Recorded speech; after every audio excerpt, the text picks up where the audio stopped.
بہت عرصہ پہلے کی بات ہے۔ ایک چھوٹی سے گاؤں میں ایک لڑکی رہتی تھی جس کا نام نایاب تھا۔ نایاب ایک عام لڑکی نہیں تھی۔ اس کے پاس جادوئی طاقتیں تھیں۔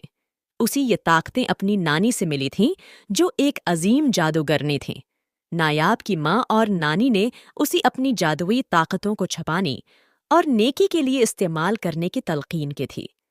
نایاب کے گاؤں میں ایک ظالم حاکم رہتا تھا جو لوگوں پر ظلم کرتا اور ان سے بھاری ٹیکس وصول کرتا۔ گاؤں والی اس سے بہت تنگ تھی لیکن اس کے خلاف کچھ کرنے کی ہمت نہیں رکھتی تھی۔ ایک دن نایاب نے فیصلہ کیا کہ وہ اپنی جادوئی طاقتوں کو استعمال کر کے اپنی گاؤں والوں کو اس ظلم سے نجات دلائے گی۔ اس نے اپنی نانی کی دیے ہوئی جادوئی کتاب اور چھڑی کو نکالا اور ایک منصوبہ بنایا۔ رات کے وقت جب حاکم اپنی محل میں سو رہا تھا، نایاب نے اپنی جادوئی طاقتوں سے محل میں داخل ہونے کا راستہ بنایا۔ نایاب نے حاکم کی خواب میں داخل ہو کر اسی ڈراؤنی خواب دکھائی جس میں وہ اپنی ظلم کی سزا بھگت رہا تھا۔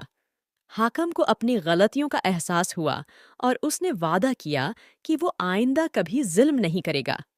نایاب نے اپنی جادوئی چھڑی سے حاکم کے دل میں نرمی پیدا کی اور اسی گاؤں والوں کی مدد کرنے پر آمادہ کیا۔